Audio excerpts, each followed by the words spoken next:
तो जैसे कि कहा जाता है कि जब जब आपको पॉलिटिक्स में आना है तो पॉलिटिक्स में आने के पहले आपको मेंटली और फिजिकली प्रिपेयर तो होना ही पड़ेगा।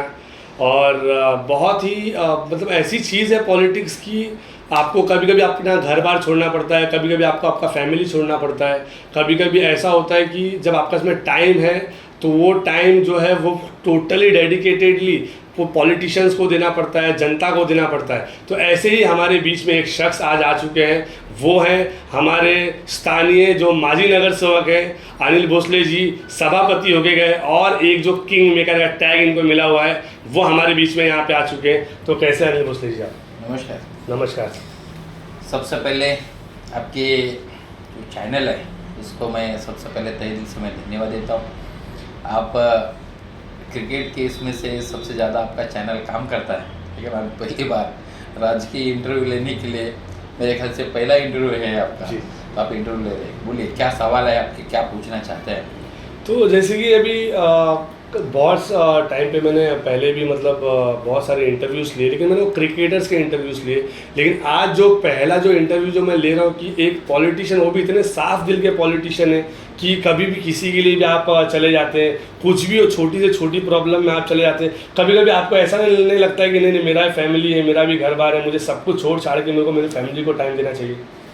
सबसे पहले जब मुंबई में पहली बार गांव से भाग के आया था 140 रुपये लेके, जब यहाँ पे आया हमने यहाँ पे मुंबई में काफ़ी गरीबी को नज़दीक से मैंने देखा, काफ़ी स्ट्रगल किया। तो मैंने 8 रुपये में नौकरी भी की, साथ में मेरा पेंटिंग का व्यवसाय था, मैं आर्टिस्ट था, मैं उसके माध्यम से यहाँ पे काम करता था। लेकिन यहाँ पे उस समय में यहाँ पे बहुत सारी दादागिरी थी। यहाँ पे लोकल जो यहाँ के हमारे आदिवासी बांधव है उनकी दादागिरी, यहाँ पे गाँव वाले, मतलब ये सब भाई लोगों का एरिया था। और हम लोग मुंबई शहर में रोजी रोटी की तलाश में, चाहे यूपी से बोलो, महाराष्ट्र से बोलो, राजस्थान बोलो, गुजरात बोलो, अन्य अन्य जगहों से यहाँ पे लोग आए, ये रोजी रोटी की तलाश में हम लोग काम करते थे यहाँ पे। लेकिन यहाँ के स्थानिक जो लोग हैं, जिनको हम उस टाइम के स्थानिक गुंड जिसको बोलते हैं, काफ़ी गुंडागर्दी थी उस समय में।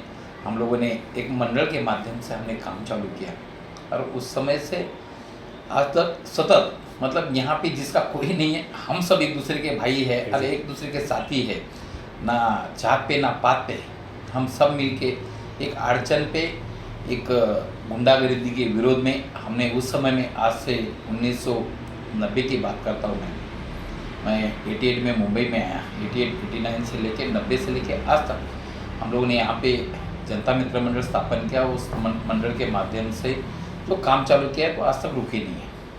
जी, जैसे कि आपने बताया कि काम तो रुका नहीं हो, तो डेफिनेटली हम सारे लोग तो देख ही रहे हो कि काम रुका नहीं है। लेकिन जैसे आपने बताया कि मतलब आपने पेंटिंग का व्यवसाय किया, और जहाँ तक मेरे सोर्सेज से मुझे मालूम पड़ा है कि आप माइक्रो में भी काम करते थे, मतलब वहाँ से एक छोटी सी चीज़ पे और इतने बड़े प्लेटफॉर्म पे आप पहुँचे, तो वो कैसे सारी चीज़ें हुई? यहाँ पे सबसे पहले शुरुआत में मैं यहाँ पे माइक्रो में कंपनी में काम किया। उस समय में हमें 8 रुपये पगार था। उसके बाद मैंने फार्मो में काम किया, उसके बाद और भी कहीं कंपनी में मैंने काम किया। जब हम लोग नौकरी करते थे तो नौकरी से आने के बाद यहाँ पे ये जो परिसर था, ये परिसर में हमारा पगार भी घर पे नहीं आता था। अगर अभी हम लोग किधर रहने के लिए जाए तो लोग दारू पी के रात को इसको मार, इसका पगार छीन, ऐसे ऐसे हालात थे। कभी भी यहाँ पे कुछ भी मतलब यहाँ के जो पहले के जो, अभी तो आदिवासी बांधव वैसे जब झगड़े नहीं करते, पहले के जो लोग दारू पीने वाले लोग थे, गुंडागर्दी करने वाले लोग, वो किसको भी पकड़ते मारते थे, पगार छीन लेते थे। कभी कभी हम लोग को भूखा रहना पड़ता था। वो हालात ये लोग पैसा छीनने के बाद होते थे। पोल्यूशन भी एक ही पोल्यूशन था, सफारी की दर कोई वहाँ पे उतनी सुनवाई नहीं थी। तो वो हालात में हम लोगों ने एक संघर्ष किया और संघर्ष करके लोगों को इकट्ठा करके काम करने का प्रयास किया। जी, जैसे कि आपने इकट्ठा किया, लोगों का प्रयास किया, ये तो मतलब बहुत सारे जो मैसेजेस मुझे आते हैं, बहुत सारे कॉल्स आते हो, तो मुझे हमेशा बोलते रहते कि मतलब सबके सुख और दुख में आप हमेशा खड़े होते। लेकिन सबसे इम्पोर्टेंट चीज़ ये है कि जो स्ट्रगल जो आपने जो किया हुआ है, जैसे आपने बताया कि पैसे छीन लिया जाता, सारी चीज़ें हो जाती थी, लेकिन कभी ऐसा आपके साथ में हुआ है कि कभी आप मतलब भूखे सो गए हो? मतलब आज तो आपके पास में ऊपर ने सब कुछ दिया। निश्चित, मैं माइक्रो में जब काम करता था, मुझे 8 रुपये पगार था। यहाँ के कुछ लोगों ने मुझे मार के मेरा पैसा पूरा छीन लिया। तभी मेरा नया नया मैं था, इतना लोगों का मेरा पहचान भी नहीं था। तो वहाँ पे वड़ा पाव का दुकान था, वहाँ पे उधारी पे वड़ा पाव खा के हमने 15 दिन निकाला, फिर खर्चे का पैसा मिला। उसके बाद 15-15 दिन, एक दिन की बात नहीं, पाव किलो चावल हम लोग पका के, वो भी भट्टे पे, माइक्रोवेव भट्टी थी, वो भट्टे पे पाव किलो चावल पका के, कांदा टमाटर काट के उस टाइम में हम लोग खाते थे। क्योंकि पगार का पैसा अगर छीन लिया, अगर जेब में पैसा नहीं है तो आदमी करेगा क्या, उस टाइम में पैसा नहीं तो कोई पैसा भी नहीं देता। वो हालात भी, वो गरीबी हमने देखी है। और इसलिए हम लोगों ने मुंबई शहर से जो 50 किलोमीटर 30 किलोमीटर जो लंबा है, वहाँ से यहाँ पे रोजी रोटी के तलाश में आए हैं। वही हमारा यहाँ पे कौन सगा है, कौन रिश्तेदार, कौन बिरादर हमने देखा नहीं। जात पात का राजकारण तो अभी हुआ, उस समय में जो हमारे साथ में जो दुखी है, यहाँ पे किसी का सहारा नहीं, हम ही एक दूसरे का सहारा बन के हमने काम किया। और इसके माध्यम से हमने हजारों लोगों के घर तक जाने का प्रयास किया। क्योंकि जो मेरे साथ में हुआ, क्योंकि यहाँ के लोगों ने मुझे मार के मेरे सर पे 8 टाके भी गिराए। कहीं मतलब जिसको अगर किसी को बोलने को जावे, अगर यहाँ पे पानी के लिए लपड़े, पानी भरने को जाए तो वहाँ पे दादागिरी, राशन दुकान पे जाओ तो वहाँ पे दादागिरी, घर पे आने के लिए जाओ तो वहाँ पे दादागिरी, कहीं अगर खुला सांस लेके कहीं अगर बैठने को जाए तो वही भी दादागिरी, किसी अगर जगह खरीद ले भी, वहाँ पे अगर घर बनाने का है तो वहाँ पे वो जगह पैसा भी लेके भी कब्जा होता था। वो हालात, ये परिस्थिति यहाँ की थी, और वो परिस्थिति में हमने काम किया। करेक्ट। तो जैसे कि आपने बताया कि इतनी सारी चीज़ें आपके साथ में हुई, तो उसके बाद में ऐसा कभी हुआ कि मतलब आप फैमिली के साथ में आए थे यहाँ पे, कि तभी आप अकेले ही थे यहाँ? मैं अकेला आया था, बाद में मेरी शादी हुई, लेकिन यहाँ पे सभी लोग कम से कम उस टाइम में, कृष्णा माथुर जी उस टाइम में भाजपा का काम करते थे, मैं भी पेंटिंग का व्यवसाय करता था। रोहिदास पाटिल जी हमारे नेता हैं, रोहिदास पाटिल जी के माध्यम से और कृष्णा माथुर जी के माध्यम से हमने भारतीय जनता पार्टी को उस टाइम में हमने शुरुआत की। हमारे ख्याल से 1992 में 92 में हम लोगों ने पार्टी का काम चालू किया। उस टाइम में दुबे जी, कृष्णा माथुर जी, आपके तिवारी जी, साथ में अपने मौर्य जी, कमल खान जी, ऐसे काफ़ी जूने कार्यकर्ता, एक वनमाला ताई, सरोजा भाभी, ऐसे कई महिला कार्यकर्ता भी, सब लोगों ने मिलकर हम लोग उस टाइम में भारतीय जनता पार्टी का काम करते थे। मैं एक भारतीय जनता पार्टी काफ़ी युवा था, मैं पार्टी के साथ में जुड़ा। मैं यहाँ पे पेंटिंग का व्यवसाय करता था, यहाँ के नेता लोगों ने मेरा पेंटिंग का पैसा भी नहीं दिया, बैनर का पैसा खा गए। पैसा मांगते मांगते मैं भाजपा का कार्यकर्ता बन गया, मतलब भारतीय जनता पार्टी या कोई पार्टी का कार्यकर्ता बोल के नहीं, लेकिन यहाँ के गुंडागर्दी के विरोध में हम सब युवा लोग, उस समय के हम लोग युवा थे, 400 युवा लोग हम लोग इकट्ठा के गाँव के, ये लोगों ने, हम लोगों ने यहाँ पे पार्टी का काम की शुरुआत की। तो जैसे कि आपने जब पार्टी का काम का जब शुरुआत किया आपने, तो आपको कभी ऐसा नहीं लगा कि मतलब नहीं ये थोड़ा ज़्यादा हो रहा है? जैसे आपने बताया बहुत सारी गुंडागर्दी थी, और जैसे आपने बताया कि 8 टाके आपको पड़े थे, तब आपको ऐसा नहीं लगा नहीं अभी छोड़ छाड़ के सब कुछ मैं गाँव चले जाऊँ अभी? नहीं, हमारा तो एक मकसद था, घर से तो भाग के आए थे, कुछ बनना ये मकसद था। ज़िंदगी में एक बात सच है, जो लड़ता है वही जीतता है। और मैंने जिंदा में उदाहरण हूँ, यहाँ पे इतने बड़े पैसे वाले, इतने बड़े सब भूमिपुत्र रहने के बावजूद भी उनके सामने मैं 2 बार चुनाव लड़ा। एक बार 30 वोटों से मैं चुनाव हारा, एक बार मैं चुनाव में सफलता मिली, तीसरी बार जब यहाँ के गांव-गांव में हम लोगों ने हजारों की ताकत बनाई।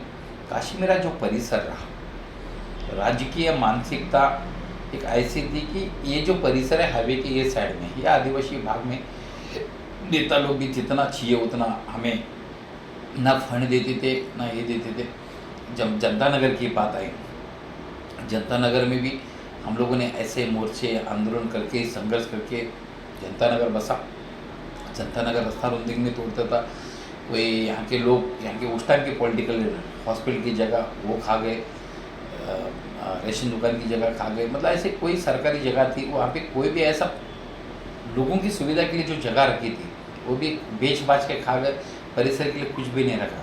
लेकिन हर चीज़ के लिए हमें जनता नगर से लेके आज तक ये परिसर में पॉलिटिकली मैं भले भारतीय जनता पार्टी में हूँ, लेकिन कभी कहीं मोर्चे निकालने के बाद यहाँ पे हमें लाइट की पानी सुविधा बोलो, पानी की सुविधा बोलो, नागरिक सुविधा बोलो, ईजीली हमें कोई भी चीज़ यहाँ तक आज तक नहीं मिली, ये बात सच है। जी, तो जैसे कि आपने बताया कि इजीली बहुत सारी चीज़ें अवेलेबल आपको नहीं हुई। बीजेपी में जब आप आए, जैसे आपने बोला 30 वोट से मैं हारा, उसके बाद में मैं जीता, उसके बाद में जो तीसरा फेज़ था, तीसरा फेज़ में ऑल ऑफ सडन ऐसा क्या हुआ कि मतलब आप जो कैंडिडेट बनने वाले थे, ऑल ऑफ सडन आप कैंडिडेट नहीं बने?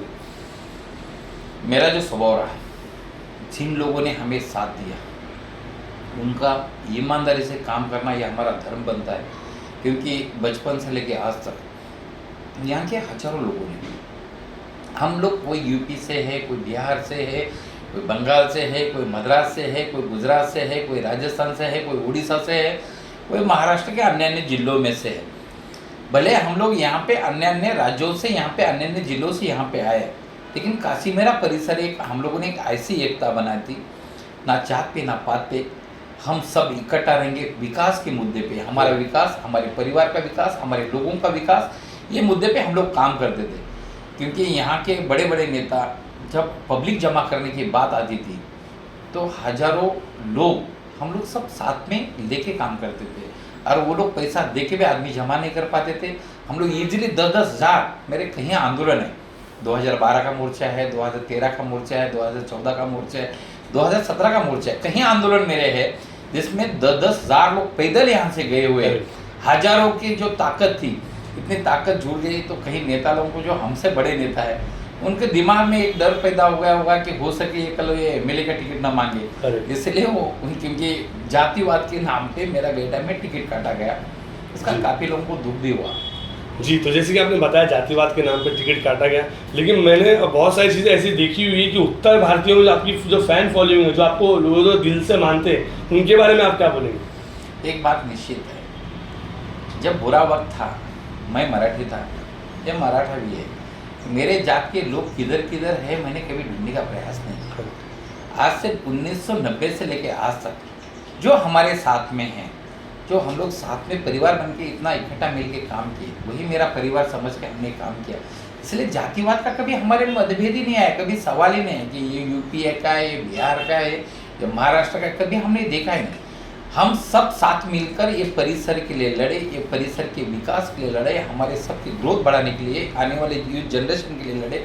तो हमारा एक मत रहा कि हम सब मिल के जब ये परिसर के विकास के लिए काम करते तो जातिवाद का सवाल ही कहाँ आता है। लेकिन कुछ राजकीय लोगों ने अपना निजी स्वार्थ के लिए बोलो, या मेरा बढ़ता हुआ ग्रोथ या बढ़ती हुई ताकत, इसको रोकने के लिए गए टाइम में मुझे चुनाव का टिकट नहीं दिया, और महाराष्ट्र के हमारे मुख्यमंत्री देवेंद्र जी ने, उन्होंने हमें महापौर बनाने के लिए, इसके लिए उन्होंने रिक्वेस्ट की थी, उसके लिए हमने वो सीट छोड़ दी थी। और ये चारों सीट हमें पहले के ये पार्टी बढ़ाने के लिए, क्योंकि एक समय ऐसा था कि भारतीय जनता पार्टी यहाँ पे पूरी ताकत से नहीं थी, क्योंकि गावठन में शिवसेना, यहाँ पे राष्ट्रवादी, शिवसेना राष्ट्रवादी की ताकत यहाँ पे ज़्यादा थी। जब पहली बार हमारे नगर सेविका सूर्यकाताई जनता नगर में सूर्यकाताई बनी, उसके बाद ज्योत्सना आसनाड़े बनी, उसके बाद मेरा देवी यादव जी बनी, उसके बाद हम लोग पैनल में 2 बार नगर सेवक बने।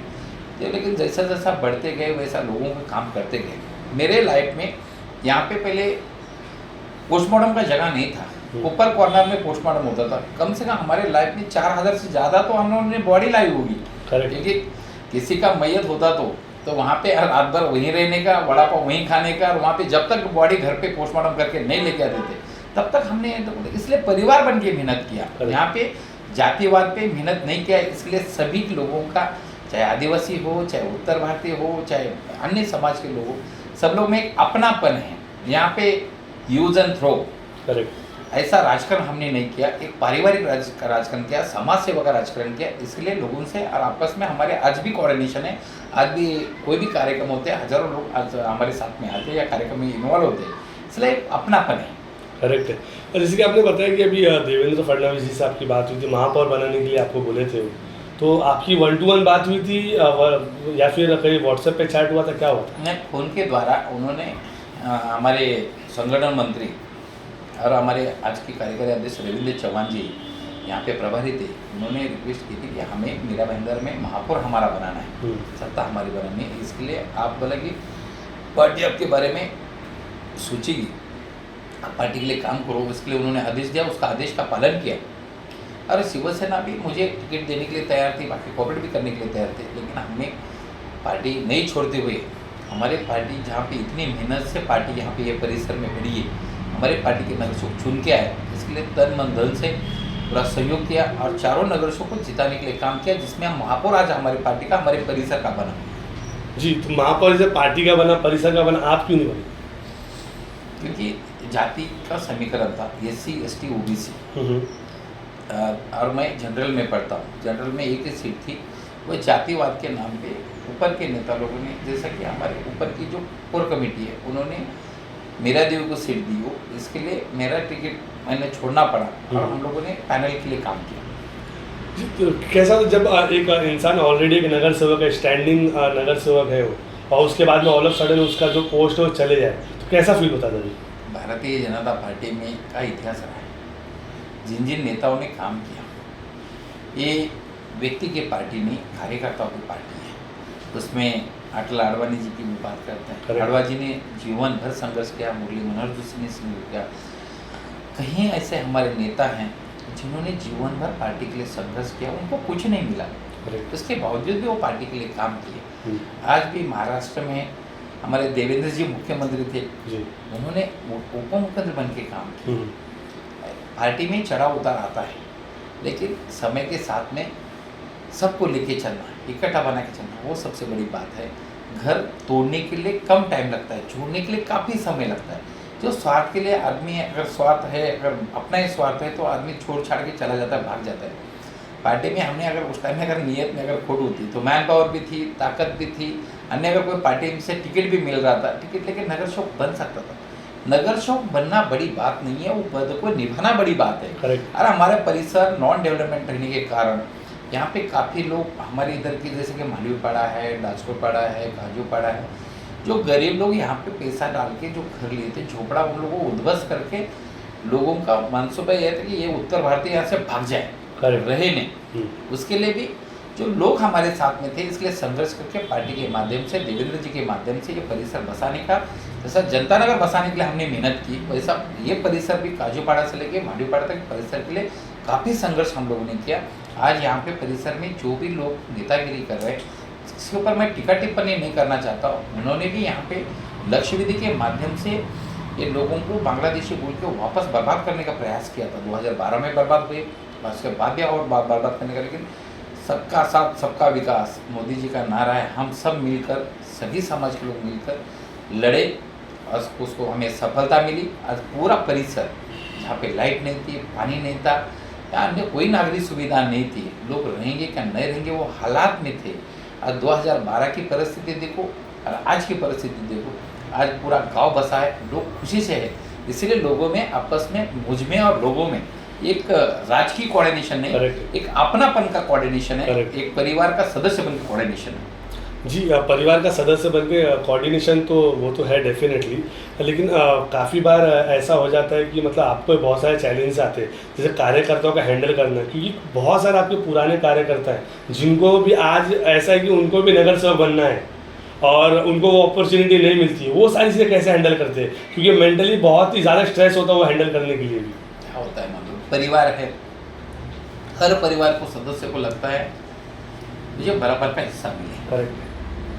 अब अगर एक परिवार में काम करता है तो अपेक्षा रखना कोई गुनाह भी नहीं है, लेकिन ये है कार्यकर्ता बन के काम करना, किसी नेता के साथ में रह के काम करना और फुल टाइम समय अपना परिवार का समय दे के काम करना, इसमें अंतर है। जो कार्यकर्ता जो लायक है, जो तन मन धन से पूरा अपना घर द्वार त्याग करके समय अगर लोगों के लिए देगा, तो हमारे पार्टी में किसी का चेहरा देख के टिकट नहीं दिया जाता है, सर्वे करके टिकट दिया जाता है। पार्टी में सर्वे होते, एक बार में एक तो महाराष्ट्र प्रदेश के होते, हमारे सीएम साहब के होते, यहाँ पे जिला स्तरीय सर्वे होते। सर्वे में जो कार्यकर्ता का नाम आता है, जो कार्यकर्ता लोगों का सच में समाज सेवा कर रहा है, काम कर रहा है, वो उसको टिकट मिलेगा। इसके लिए लेकिन ये बात है, मैं करूँगा कुछ नहीं, नेताओं के आगे पीछे घूमूंगा, नेताओं की चापलूसी करूँगा और टिकट मांगूंगा, तो ये होने वाला नहीं है और ये करना भी नहीं चाहिए। जी एग्जैक्टली, ये करना भी नहीं चाहिए। और जैसे कि आपने बताया कि बीजेपी ऐसी पार्टी है जो पूरा सर्वे करके टिकट देती है। मेरा ये सवाल रहेगा आपसे कि बीजेपी ही क्यों, शिवसेना है, कांग्रेस है, बाकी बहुत सारे ऐसे अन्य पार्टीज हैं, जैसे कांग्रेस भी मतलब काफ़ी टाइम तक सत्ता में थी, राष्ट्रवादी थी अपने वहाँ पे सत्ता में, तब आपने बहुत ही संघर्ष किया बीजेपी के लिए, फिर भी आपने बीजेपी छोड़ा नहीं। बीजेपी में ऐसा क्या है कि बीजेपी नहीं छोड़ना आपको? बीजेपी एक विचारधारा है, एक हिंदुत्व की विचारधारा रहने के कारण, और अपने परिसर में सकल हिंदू समाज बड़े पैमाने पे है। सामाजिक समीकरण अगर लेके चलने को चाहे, कांग्रेस की जो विचारधारा है कांग्रेस ने आज भी कांग्रेस को मुस्लिम समाज एक्सेप्ट करता है या मुस्लिम समाज वोट देता है। कांग्रेस ने कई 60 साल में मुसलमानों को दिया पान का टपरी, ठेले का दुकान, भंगार का धंधा। इसके सिवा कोई तो दरगाह कमेटी, कोई हज कमेटी को थोड़ा सा रियायत दे के मुसलमानों को बरगलाने का काम कांग्रेस ने किया।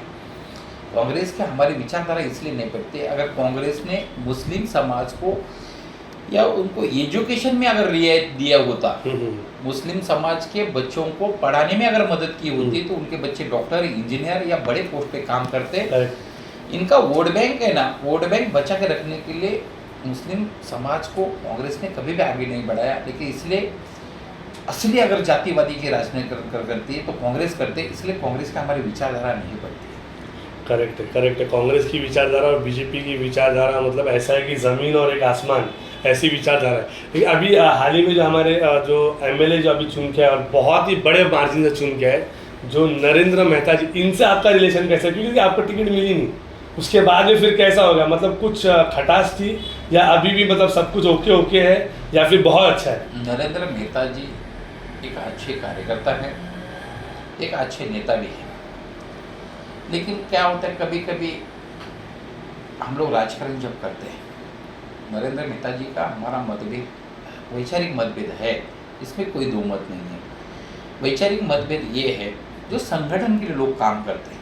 गोपीनाथ मुंडे जी ने अच्छे कार्यकर्ता अगर महाराष्ट्र में नहीं जोड़े होते तो भारतीय जनता पार्टी महाराष्ट्र प्रदेश में बड़ी नहीं होती। सही बात। आज हमें जो बड़े नेता हैं, क्योंकि नरेंद्र मेहता जी को भी गोपीनाथ मुंडे जी ने ही भारतीय जनता पार्टी में लाया था जी। और उनका आदर्श मानकर जो संगठन के लिए ईमानदारी से जो लोग काम करते हैं उनको हेल्प करना चाहिए, उनको आगे बढ़ाने के लिए प्रयास करना चाहिए। गोपीनाथ मुंडे जी के नेतृत्व में कई कार्यकर्ता आज महाराष्ट्र में पड़े। उदाहरण के लिए देवेंद्र जी भी है और नितिन गडकरी जी हमारे नेता हैं। ऐसे कई नेता जो महाराष्ट्र में टॉप लेवल में काम कर रहे हैं, जिसकी कैपेसिटी है। नरेंद्र मेहता जी भी बहुत अच्छा कार्यकर्ता है, लेकिन क्या है, वो जो मेरा भाईंदर में उन्होंने जो मेरे हिसाब से चलने वाले कार्यकर्ता, जिसको जो हाजिब करने वाले कार्यकर्ता, वो उनका स्वभाव रहा है कि जो, और हमें चमचागिरी किसी के पसंद नहीं है। हम वो खड़ी के कार्यकर्ता है, क्योंकि हम आंदोलन सत्ता में हैं तो भी आंदोलनकारी है, विपक्ष में थे तभी आंदोलनकारी है। अगर अन्याय होता है, गलत होता है तो बोलने का हमारा स्वभाव और उसके लिए कोई भी रोक नहीं सकता। करेक्ट, सही बात। और जो समाज के लिए बोल नहीं पाएगा, जो समाज के लिए लड़ नहीं पाएगा, उसको नेता बनने का कोई अधिकार नहीं है। ऐसा मेरा पर्सनल मत है। तो नेताजी से मेरा कोई पर्सनल व्यक्तिगत मतभेद नहीं है। ये है कि राजा है दिलदार के चमचों से परेशान। लेकिन क्या है, अब चमचेगिरी लोगों से ही सावधान रहना चाहिए, क्योंकि वो आज हमारे फायदे के लिए, वो खुद के फायदे के लिए हमारे पार्टी में आए, कल यहाँ से अपना फायदा ना हो तो और कहीं चले जाएंगे। जिन्होंने सच में पार्टी के लिए त्याग दिया है, जो पार्टी के लिए काम कर रहे हैं, जो संगठन को बढ़ा रहे हैं, भारतीय जनता पार्टी को मजबूत काम करने वाले कार्यकर्ताओं को एवं ऐसे लोगों को बढ़ावा देना चाहिए। ऐसा मेरा फर्स्ट मत है। जी, फर्स्ट मत है कि जो जितने भी जो कार्यकर्ता जो आपके लिए काम कर रहे हैं उनको आप सपोर्ट करें, आगे आके उनको जो भी ज़रूरत है उनकी पूरी करें। ये बहुत ही अच्छा आपका एक थिंकिंग भी है। लेकिन अगर मैं आपको पूछूं कि नरेंद्र मेहता जी के 5 ऐसे अच्छे काम बताइए और 5 बुरे काम बताइए, तो क्या 5 अच्छे काम होंगे और क्या 5 बुरे काम होंगे? अच्छे काम तो उन्होंने शहर के लिए बहुत अच्छा काम किया है। रस्ते का भी सबसे पहले MMRD के रस्ते के बाद बोलो। दूसरा, संगठन कौशल्य उनमें बहुत अच्छा है कि जिन्होंने हम लोग जब पार्टी में काम करते थे 29 से 61 नगर शोक बनाने में सभी कार्यकर्ताओं को इकट्ठा कोऑर्डिनेशन करने, उनका जो कोऑर्डिनेशन जो बॉन्डिंग है वो बहुत बढ़िया है। अच्छी बॉन्डिंग से उन्होंने काम किया। तीसरा, यहाँ पे भारतीय जनता पार्टी का महापौर नेता, खुद आमदार भी बने हो, महापौर भी बनाने के लिए सभी लोगों को कोऑर्डिनेशन किया, वो भी एक अच्छी बात है। ये शहर में बहुत सारे विकास के जो पानी का मुद्दा था या कई मुद्दों पे उन्होंने संघर्ष किया। वो भी अगर एक आधा काम नहीं होता है, प्रशासन नहीं सुनता, सरकार भले हमारी हो, उसके बाद भी उन्होंने आंदोलन किया, काम किया। दूसरा, रेशनिंग के विषय में जो आम आदमियों को राशन कार्ड नहीं मिल रहा था, रेशनिंग ऑफिस में भ्रष्टाचार चल रहा था, वो रेशनिंग, इसके लिए ऐसे कई काम हैं जो मेहता जी ने बहुत अच्छे काम किए। करेक्ट है। और 5 बुरे काम अगर मैं आपको पूछूं तो? बुरे काम बोलो तो बुरे काम ये है, कहने का तात्पर्य ये है कि अगर उनको सबसे पहले तो जो इस शहर में हम लोगों ने इतने लोगों को जो पार्टी में लिया, तो अच्छे कैरेक्टर के कार्यकर्ताओं को लेना चाहिए था, ये मेरा मत लगा। तो उन्होंने गए टाइम में घाई में किया है, कैसा किया, ऐसे कहीं लोगों को पार्टी में लिया जिसमें अपने परिसर में वो खुद ही बदनाम है। तो उसमें परिवर्तन की आवश्यकता है। दूसरा, मैं मेरा और अपना, मैं अगर हमदार है तो मैं हमदार हूँ, दूसरा मेरा परिवार के लोग इसमें जाए और मेरे जो लोग हैं वही लोगों को फायदा मिले, ये मानसिकता से बाहर आना चाहिए, ऐसा मुझे लगता है। तीसरा, अभी जो संगठन है, संगठन में ऐसे कुछ लोग हैं जो संगठन का काम नहीं कर रहे लेकिन सबको पद चाहिए, उनको उनके हिसाब से पद दे के, जवाबदारी दे के मेन जवाबदारी से बाहर निकलना चाहिए, ऐसा मुझे लगता है। चौथा विषय है, हम सब मुट्ठी बन के अगर काम करेंगे, क्योंकि एकता में ताकत है, आपस के सभी मतभेद भूलकर भारतीय जनता पार्टी मेरा भाईंदर मजबूत करने के लिए हम सबको इकट्ठा मिलकर काम करना चाहिए, ऐसा एक मुझे लगता है। और एक सबसे बड़ा विषय है, ये आने वाले महापालिका चुनाव में शहर के हित के लिए, परिसर के हित के लिए और ख़ास करके समाज से जुड़े हुए लोगों के लिए ही टिकट मिले। करेक्ट। मतलब जिससे आम लोगों का भरोसा बढ़े पार्टी के प्रति, उनके और भी ये बढ़े, पार्टी की ताकत बढ़े, इसलिए ऐसे लोगों को प्राधान्य देना चाहिए, ऐसा मुझे लगता है। जो गए टाइम में जो हुआ वैसा नहीं होना चाहिए, ऐसे 5 बुराई। जी एग्जैक्टली, जो गैर टाइम हुआ वो नहीं होना चाहिए, लेकिन जैसे आपने एक बहुत ही बोल्ड स्टेटमेंट दिया हुआ है कि इनडायरेक्टली आप ये कह रहे हैं कि मतलब जितने उनके परिवार के लोग हैं उनको आगे बढ़ा रहे, जो ज़्यादा क्लोज है उनको आगे बढ़ा रहे, जो कार्यकर्ता में कैलिबर है उनको वो आगे नहीं बढ़ा रहे। तो ये जो टिकट जो देते हैं, ये टिकट कौन देता है नगर सेवक का? टिकट के लिए कोर कमेटी होती है प्रदेश, हम लोग जिला स्तर पे हमारी कोर कमेटी होती है, जिला स्तर पे करके कोऑर्डिनेशन अंदर करते हैं और प्रदेश इसमें भी इन्वॉल्व होता है और सब लोग इन्वॉल्वमेंट मिलकर टिकट देते हैं, किसी ऐसा टिकट नहीं देते, लेकिन सिफारिश होती है क्या हमारे ये हुए हमारे वो, ऐसे कुछ नेताओं के अपने जिसके बारे मेरे भाषा में चेले चपाटे, उनको प्रमोट करने के लिए तो नेताओं का प्रयास रहता ही है, वो नहीं होना चाहिए, ऐसा मेरा स्पष्ट मत है। जी समझिए, अभी जो इलेक्शन अभी आने वाला है, इलेक्शन के टाइम पे समझिए अगर आपको टिकट नहीं मिलता है तो आप दूसरी पार्टी से नगर सेवक का इलेक्शन लड़ेंगे या अपक्ष लड़ेंगे या निर्दलीय लड़ेंगे? जी नहीं, हम लोग संगठन सर्वोपरि लोग हैं, संगठन के लिए काम करने वाले लोग हैं, लेकिन एक बात निश्चित है, हमारे परिसर के लोगों का अगर सर्वे में अगर इच्छा होगा तो हम लोग पार्टी के पास नक्की जाएंगे, हमारे घर में हम अपना अधिकार मांगने के लिए जाएंगे। और गए टाइम में हमने पार्टी के लिए योगदान दिया है और पार्टी के लिए सीट छोड़ा भी है। करेक्ट। लेकिन यहाँ पे जातिवाद का भी प्रॉब्लम है, लेकिन कुछ लोग, कुछ चंद लोग जातिवाद का एजेंडा बना के, जब बुरा वक्त था, आज यहाँ पे कुछ लोग अपने लालच में उत्तर भारतीय का नाम लेते, बिहार प्रदेश का नाम लेते और किसी का नाम लेते, उस समय में कहाँ गए थे जब सच में हम लोग बुरे हालात में थे। तो कोई भी जाति के नाम पर जो राजकारण लोग कर रहे हैं वो बुरे वक्त में एक भी नहीं करे, उस टाइम में आने भोसले जी थे, चाहे कोरोना की बात करता है, चाहे 2000 की बात करता है, अन्य यहाँ पे मुसीबत की बात करता है, बचपन से लेकर आज तक की जितने संघर्ष हुए, जितने मेरे पे केसेस हुए, पर्सनल ना मैंने यहाँ पे कोई सरकारी जमीन हड़पी है, ना पर्सनल कोई मेरा सातबारा है, या वहाँ पे किसी का लूटपाट किया हुआ है, किसी को ना पैसा लेके किसी को फ्रॉड किया हुआ है, ऐसा कोई मेरा कोई स्कूल है ना कोई कॉलेज है, यहाँ पे ऐसा कोई जबरदस्ती खोटा काम मैंने किया नहीं है। मेरा ट्रांसपोर्ट का व्यवसाय है, मेरा प्रॉपर्टी का व्यवसाय, उसमें से मेरा 2 पैसा आता है, उसमें से मैं मेरा परिवार भी चलाता है, पार्टी भी चलाता है, लेकिन कोई नेताओं के पास भीख मांगने के लिए भी नहीं गए। काशी मेरा परिसर के लिए यहाँ से हम लोग, हमारे यहाँ के व्यवसाय, यहाँ से हम लोगों ने 2 पैसा मांग के पार्टी चलाने के लिए हमने पार्टी चलाई। यहाँ के कोई नेता भी अगर हमें बोल नहीं सकता कि काशी मेरा परिसर के लिए भारतीय जनता पार्टी के लिए कोई पार्टी नेता ने पैसा दिया है, हमने हमारे दम पे और लोगों से मांग के हमने यहाँ पे पार्टी मजबूती से चलाई। करेक्ट है। जैसे कि आपने बोला कि बहुत सारे केसेस है, कौन सा ऐसा एक केस था जो आपको बहुत ज़्यादा परेशान किया और उसके अंदर मतलब वो एलिगेशन था या फिर आपने किया हुआ था वो, या एलिगेशन था, कौन सा ऐसा केस बहुत ज़्यादा आपको परेशानी हुई? एलिगेशन वगैरह कुछ नहीं, सबकी एक अपनी पर्सनल लाइफ होती है, क्योंकि मेरे लाइफ में भी बचपन में हमारी एक पर्सनल लाइफ थी। यह है कि उसका कुछ राजकीय लोगों ने मुझे इलेक्शन में रोकने के लिए, इलेक्शन में हमारे पर्सनल घरगुती लफड़े का भांडवल बना के उसको पैसा देकर मुझे केस दाखिल करने का प्रयास किया। हाईकोर्ट ने वो भी केस उठा के फेंक दिया, मुझे हाईकोर्ट ने बेल दिया। पर्सनल घरेलू झगड़े का फायदा होता है कि राजकीय नुकसान करने का प्रयास किया, बदनाम करने का प्रयास किया, बाकी उसमें कोई दम नहीं है। करेक्ट है। बाकी तो देखिए दम तो नहीं है, लेकिन जब एक इंसान के ऊपर जब केस होता है, जो नॉर्मल एक व्यक्ति होता है उसके ऊपर जब केस होता है तो बहुत ही डिफिकल्ट हो जाता है उसको बेल मिलना। आपको ऐसा नहीं लग रहा है कि मतलब आपके कॉन्टैक्ट अच्छे थे और आप पूरी तरह से साफ थे इसलिए आपको बेल मिला? राजकारण में चाहे तो ये जो संगीन गुने हैं, चाहे बलात्कार का विषय हो, 307 का हो, 302 का हो, इसमें कोई भी नेता सपोर्ट नहीं करता है। ओके। इसके लिए अगर हम सच्चाई है तो हमें अपनी सच्चाई खुद ही साबित करना पड़ता है, खुद ही लड़ना पड़ता है कि गलत कामों में पार्टी के, और मैंने कोई पार्टी के नेता से भी कोई किसी से मदद नहीं ली। ओके। क्योंकि मुझे पता था कि बचपन में हमारे ठीक है कुछ पर्सनल कुछ विषय थे, लेकिन ऐसा नहीं होता कि बचपन के कोई विषय बुढ़ापे में कोई है, लेकिन उसको पॉलिटिकली उसको एक रंग देना था। जो हमारी बढ़ती हुई ताकत थी, बढ़ता हुआ प्यार था, उसको रोकने का एक प्रयास था, मुझे चुनाव से रोकने का प्रयास था। इसके लिए सब किया हुआ विरोधकों का खेल था। अरे विरोधक ये सब जो, मैं विरोधकों से ये आपके चैनल के माध्यम से विनती करूँगा, कोई भी आदमी अगर बढ़ता है वो अपने कर्मों से बढ़ता है।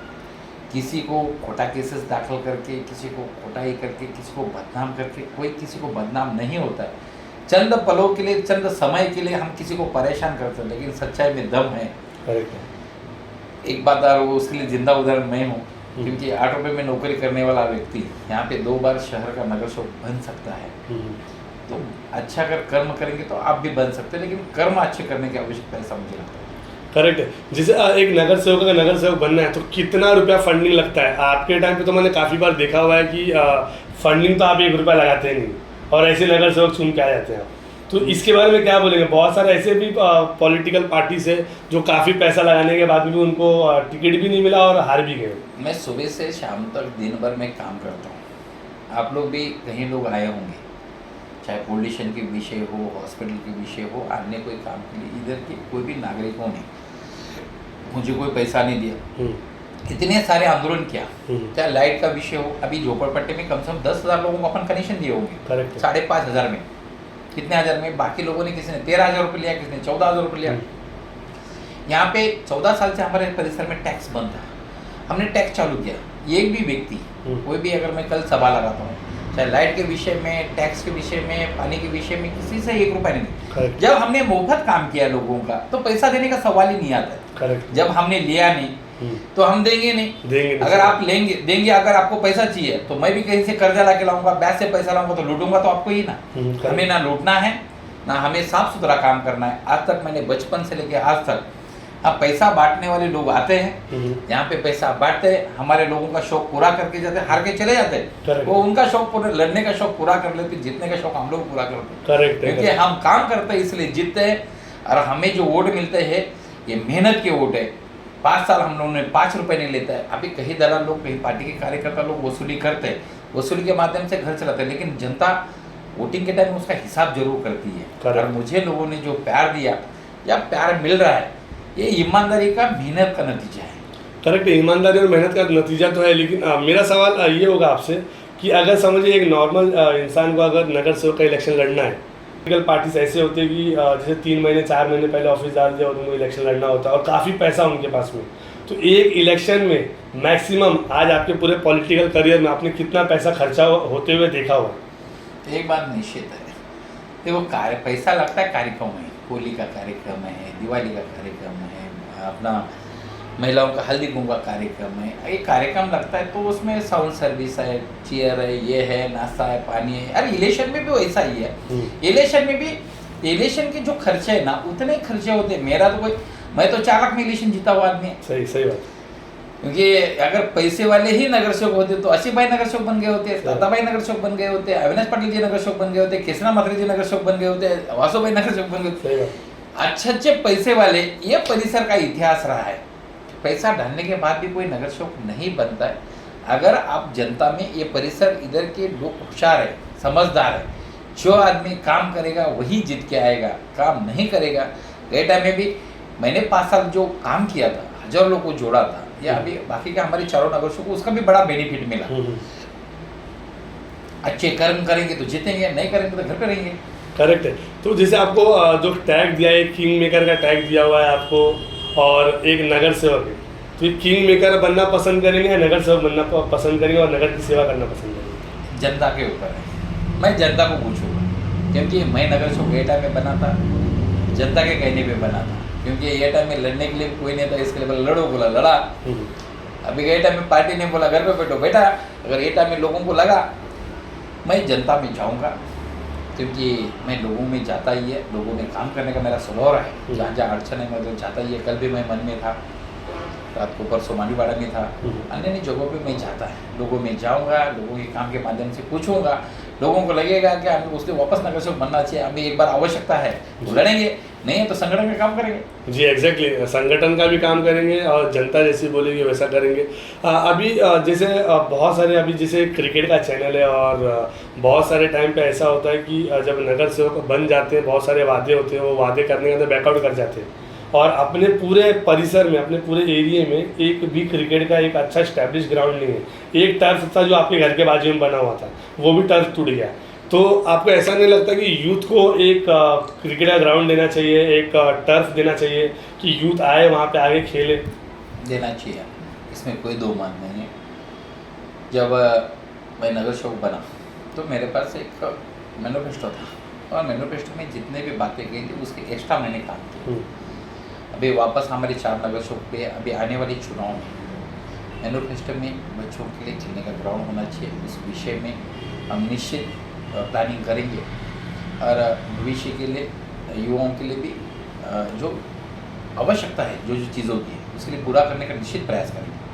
जी जैसे बहुत सारे जैसे पॉलिटिशियंस है वो वादा तो कर देते लेकिन पूरा नहीं करते, लेकिन मैं ये उम्मीद कर रहा हूँ कि अगर आप ये जो फेस आएगा, ये फेस में अगर आप नगर सेवक बनते हैं तो आप ये चैनल के माध्यम से एक वादा देना चाहेंगे, नहीं मैं क्रिकेट ग्राउंड दूंगा, टर्फ दूंगा, कुछ प्ले ग्राउंड दूंगा, जितने भी जो एरिया के परिसर के लोग। अनिल भोसले ने बचपन से लेकर राजकारण में एक वादा किया, वो निभाने ऐसा एक विषय लेके आओ, 5 लाख रुपये इनाम लेके जाओ। देखिए बहुत ही बड़ा यहाँ पे स्टेटमेंट आया हुआ है कि 5 लाख रुपए इनाम है अगर एक भी विषय वादा करने का तो बैकआउट अगर भोसले जी ने किया होगा तो। क्योंकि कई विषयों में मैंने जितने भी वादे किए सभी वादे पूरे किए। अभी एक ही विषय रह गया हमारा, जो हमारे शहर में पानी का एक विषय, झुग्गी झोपड़ी का विषय है, उनको पानी का विषय है। जो बचे हुए या बीएसपी के लोग हैं उनका पुनर्वसन का विषय है। हमारे मालीवाड़ा परिसर या बाकी अन्य स्लम परिसर के जो कुछ काम है उनके कुछ विषय बचे हैं। यूथ जनरेशन के लिए यहाँ पे अपना खेल का ग्राउंड के एक विषय बचा है। तीसरा, यहाँ पे हमें एक अच्छा छोटा सा मतलब जो दवाखाना है, दवाखाने का एक विषय बचा है जो हमारे लोगों को लंबा पड़ता है। ऐसे कई विषय बचे हैं, इस विषय के लिए हमको भविष्य में काम करना है। हमारे आने वाली जो पीढ़ी है, जो सीनियर सिटीजन है, उनके लिए जैसा कि आप जैसे ग्राउंड की मांग किया, एक छोटा सा गार्डन की भी एक गार्डन है, एक तालाब है हमें जो छठ पूजा गणपति नवरात्रि में जाते हैं, वहाँ पे अभी काफ़ी क्राउड हो रहा है। दूसरा तालाब भी हमें डेवलपमेंट करने के विषय है। से कई विषय जो बचे हैं आने वाले महापालिका चुनाव के बाद ये पूरे विषय में हम काम करने का निश्चित प्रयास करेंगे। और यूथ जनरेशन, सीनियर सिटीजन, उनके आरोग्य की व्यवस्था और सीनियर सिटीजन के लिए गार्डन की भी व्यवस्था होनी चाहिए। ये विषय के लिए निश्चित ये जो कमियां हैं हमारे परिसर में, अभी हमने कहीं बसेस यहाँ पे चालू किया, गैस की लाइन लाई, कहीं रास्ते लाए, स्लम परिसर में सभी रास्ते डेवलपमेंट किए। मतलब अबाउ 60% काम हुआ है, अब 40% जो काम बचा है वो निश्चित अगले समय में हम पूरा करने का प्रयास करेंगे। और मैं नगर सेवक होता हूँ तो नमस्कार तो नमस्कार, नहीं तो चमत्कार करके भी काम करने का प्रयास करेंगे। और अभी क्योंकि हम थोड़ा अलग टाइप के नगर सेवक रहे और मेरा भयंदर में मेरे जैसा नगर सेवक एक में मैं होगा कि सत्ता के विरोध में मैंने कभी, अभी हमारा विषय अगर नहीं सुनते होंगे तो भी हमारी गीता जी थी तभी भी हमने मोर्चे निकाले, नेताजी थे तभी भी मोर्चे निकाले, डिम्पल जी थी तभी भी मोर्चे निकाले। कहीं विषयों में हमने संघर्ष करके ही अगर कोई विषय अगर नहीं होती तो करने का हमने प्रयास किया है और आगे भी जनहित में कभी जरूरत पड़ा होगा तो वापस रास्ते पे उतर के काम करने के निश्चित प्रयास करेंगे। डेफिनेटली। जैसे अभी आपने गीता जी का नाम लिया, गीता जैन का, जो कि हमारे एमएलए होके गए वो अभी, और मतलब वो जो इलेक्शन हारे, बहुत ही बड़े मार्जिन से वो इलेक्शन हारे, तो उसके पीछे आपको क्या वजह लग रहा है कि क्यों हारे वो इलेक्शन? गीता जी का मुझे जो लगता है चुनाव हारने का कारण ये है उन्होंने मोदी जी का चेहरा लगा के, मोदी जी तुमसे बैर नहीं हम्म, और नेताजी की खैर नहीं, ये नारा लगा के उन्होंने चुनाव जीता। मतलब हम लोग भारतीय जनता पार्टी काफ़ी गलत काम कर रही है, ये दिखाने का प्रयास उन्होंने किया था और लोगों की सहानुभूति जमा करके उन्होंने बेटाम का चुनाव जीता। 5 साल में जब आमदार बने, उन्हें वापस मौका था कि पार्टी के साथ में जुड़े और पार्टी के साथ में जुड़कर सभी कार्यकर्ताओं को साथ में लेकर, क्योंकि आमदार बनने के बाद सबको ऐसा लगता है कि मैं मतलब यहाँ का मालिक और मैं मालिक है, मैं जैसा बोलूँगा वैसा सभी लोगों ने चलना चाहिए। Bharatiya Janata party paid worker कार्यकर्ताओं की पार्टी नहीं है, कार्यकर्ताओं की पार्टी है। कार्यकर्ताओं को सबको साथ में लेकर अगर काम करेंगे तो निश्चित गीता जैन को हार का सामना देखना नहीं पड़ता था, लेकिन गीता जैन ने यानी पार्टी के अगेंस्ट में जाके कभी शिवसेना, कभी भाजपा, कभी शिवसेना, वो कभी स्थिर नहीं रही। इसके लिए उनका नुकसान डेटा में आमदारगी में हारना पड़ा। इन फ्यूचर अगर गीता जैन जो है वो अगर बीजेपी में अगर आते हैं तो आपको क्या लग रहा है, आपका पर्सनल व्यू क्या है कि मतलब बीजेपी उनको लेगी या मतलब जहाँ है वहीं रखेंगे? प्रदेश का विषय है, मैं एक छोटा कार्यकर्ता है, मेरा सब्जेक्ट नहीं।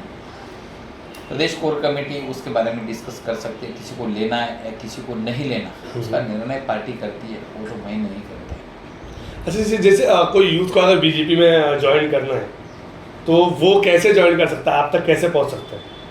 कोई भी आदमी है, सामान्य आदमी ऑनलाइन में सदस्य बन सकता है, ऑनलाइन में पहले पार्टी में मेंबर बन सकता है, पार्टी का काम कर सकता है। कोई इधर वसीले की जरूरत नहीं है, मैं ये नेता के पास जाऊंगा तो ही भाजपा ज्वाइन करूँगा, ऐसा नहीं है। भारतीय जनता पार्टी सर्व सामान्य लोगों की पार्टी है। कोई भी व्यक्ति अगर जिसको पार्टी में काम करना है, कोई भी व्यक्ति जुड़ सकता है, किसी के भी माध्यम से जुड़ सकता है जी। कोई भी व्यक्ति किसी के माध्यम से जुड़ सकता है, लेकिन अगर उसको अगर आप तक आना है तो कैसे आएगा? कोई टाइमिंग वगैरह है मतलब आपसे मिलने का? क्योंकि आप भी बहुत ही बिजी होते हैं डे टू डे लाइफ में। तो ऐसा कुछ नहीं, मॉर्निंग में सुबह से लेकर शाम को 9 बजे तक तो मैं ऑफिस में रहता ही है। यार मैं सर्व सामान्य कार्यकर्ता, सर्व सामान्य आदमी को रास्ते पे मिलने वाला आदमी है। मैं लोगों के घर जाके मिलता है, हमें मिलने की जरूरत नहीं। अगर सोसाइटी में मीटिंग लगा, हम आपके इधर आके मिलते हैं, ऐसा कुछ नहीं। भारतीय जनता पार्टी आपके द्वार हमारा अभियान है और लोगों के घर घर जाके काम करने का हमारा स्वभाव है। इसलिए बोला कि हमें मिलने के लिए कोई फॉर्मेलिटीज की जरूरत नहीं। हम लोग इतने बड़े थोड़ी टॉप लेवल के नेता है कि जिसको मिलने के लिए समय लेना पड़े किसी ये नहीं, और जिसको समय लेना पड़ेगा उसको दोबारा समय, उनका वो नेता समय के लायक नहीं रहता। करेक्ट है। और यही चीज़ जो आपकी है वो आपको सबसे अलग बनाती है, क्योंकि ये तो बड़प्पन है भोसले जी का है, जो कि जो बोल रहे कि मैं खुद ही एक कार्य करता हूँ, ऑल्दो एक बहुत ही रेप्यूटेड पोस्ट पे हैं बीजेपी में। जाते जाते जितने जो यूथ है उनको एक क्या मैसेज देना चाहेंगे आप? मैं युवाओं को एक ही संदेश देना चाहूँगा। आज की जो जनरेशन है, पता है मुझे कि महंगाई है, महंगाई की वजह से बोला अपना घर, काम और पैसा, इसके अलावा बाकी इधर उधर देखने के लिए बच्चों को समय नहीं है। मैं बच्चों से अनुरोध है, आप पैसा कमा रहे, लेकिन पैसे के साथ में पैसा आपके पास होगा, लेकिन एक वक्त ऐसा होगा कि आपके पास अपना बोलने वाला कोई नहीं होगा, क्योंकि उस समय में आप गवा चुके होंगे। पैसा आपके पास काफ़ी होगा, लेकिन अपना ना लोग होंगे, ना अपने मित्र होंगे, अपने कार्यकर्ता होंगे, ना अपना परिवार होगा। आप काम कीजिए, पैसा कमाइए, साथ में सामाजिक समीकरण, सामाजिक देश, ये गांव, ये मेरा शहर, इसकी भी जवाबदारी आपकी है। क्योंकि हम तो अभी आधे गए, आधे लगने लगे, आधे बचे हैं। हम लोग तो आने वाला जनरेशन है, तो एक गांव के लिए भी, गांव के विकास के लिए, शहर के विकास के लिए, देश विकास के लिए, देश हित के लिए भी थोड़ा समय निकालना चाहिए, जिससे आपको फायदा होगा। क्योंकि आगे चल के अगर आप कभी बीमार रहेंगे, अगर आप किसी को टाइम नहीं दे तो आपको कौन टाइम देगा? अगर आपके घर में फंक्शन होगा, आप किसी के इधर नहीं जाएंगे तो आपके इधर कौन आएगा? अगर आप किसी के सामूहिक काम में अगर आप जाएंगे नहीं तो आपके सामूहिक काम में कौन आएगा? इसके लिए इसको ध्यान में रखते हुए सभी युवाओं से मेरा, आने वाले युवा सभी जनरेशन के लिए मेरा विनंती है, आपके बिजी शेड्यूल में से कम 1 घंटा 2 घंटा सामाजिक काम में, पॉलिटिकल में। राजकारण गंदा नहीं है, गंदे लोग राजकारण में इसलिए है कि अच्छे लोग राजकारण से भाग रहे हैं। राजकारण से भागने की वजह से क्रिमिनल, गुनहगार जो पैसे के बलबूते पे जीत के आके अन्य क्रिमिनल एक्टिविटी करने का जो प्रयास करके अगर उसको रोकना है, तो गांव से ही हम शुरुआत कर सकते हैं। तो हमारे गांव के, हमारे परिसर के सभी युवाओं से मेरा अनुरोध है आप कोई भी पार्टी से जुड़िए, सामाजिक काम से जुड़िए, समाज के साथ में जुड़िए। समाज जिस समाज में पैदा हुआ है उस समाज का लेना देना, मैं भी कुछ देना लगता हूँ, इसको ध्यान में और भान में रखते हुए जुड़िए और समाज के लिए भी थोड़ा समय दीजिए, ये मेरी रिक्वेस्ट है। जी, ये रिक्वेस्ट है दादा का, और जितने भी जो लोग हैं जो अभी ये जो देख रहे हैं सब लोगों को मैं खुद भी रिक्वेस्ट करूंगा कि एक बहुत ही अच्छा स्टेटमेंट दादा ने दिया कि जो भी आपका बिजी स्केड्यूल है उसमें थोड़ा सा टाइम निकालिए, क्योंकि ये देश भी अपना है, ये समाज भी अपना है, ये परिसर भी अपना है और ये एरिया भी अपना है। So thank you so much दादा, आप आए और आपका कीमती समय आपने मेरे को दिया, और ये पॉडकास्ट की आपने शोभा बढ़ाई, क्योंकि अब पहला पॉडकास्ट है ये पहला पॉडकास्ट के बारे में आप क्या बोलना चाहेंगे, कैसा था पॉडकास्ट आपके लिए? ये सबसे पहले ब्रॉडकास्ट में आपने जो पहला जो इंटरव्यू लिया है ब्रॉडकास्ट के माध्यम से, आप मेरे ख्याल से सभी मैच के लिए आप पूरे आपको मैंने मैच में ही देखा है। करेक्ट। तो पहला लिया इंटरव्यू रहा, बोला बेटर रहा। अभी आप ही बता सकते हैं कि हमने कैसा, आपने जो जितने सवाल आपके समाधान कर सवाल के जवाब दिए नहीं दिए तो आप ही बता सकते, लेकिन आपको मैं सच में धन्यवाद दूंगा। समाज के अन्य अन्य तबके के लोग, जो समाज में जो लोग काम कर रहे हैं, उनके जीवन में अच्छे बुरे सवाल आपने पूछा, अनुभव पूछा, इसलिए मैं तहे दिल से धन्यवाद देता हूँ। अन्य भी लोग हैं जो अन्य समाज में बुरे लोग भी हैं, उनका भी आप ब्रॉडकास्ट करिए।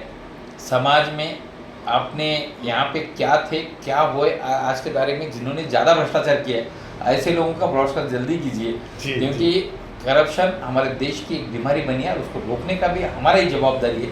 जितने ज़्यादा से ज़्यादा करप्टेड लोग हैं, जो कितने कोई भी बड़े पोस्ट पे हो, उनका भी और उनका चेहरा लोगों में बाहर लाने का प्रयास करेंगे, ऐसा मैं आपसे विनती करता हूँ। हाँ, डेफिनेटली हमारी पूरी कोशिश रहेगी कि जितने भी जो लोग हैं जो करप्ट है, पॉलिटिशियंस है, डॉक्टर्स है, ईच एंड एवरीथिंग, सारे लोग हम अपने पॉडकास्ट में लेकर आए और उनके पर्सनल लाइफ, प्रोफेशनल लाइफ के सारे एक्सपीरियंसेस पूछे। थैंक यू सो मच दादा, आप हमारे साथ में। धन्यवाद। Thank you so much.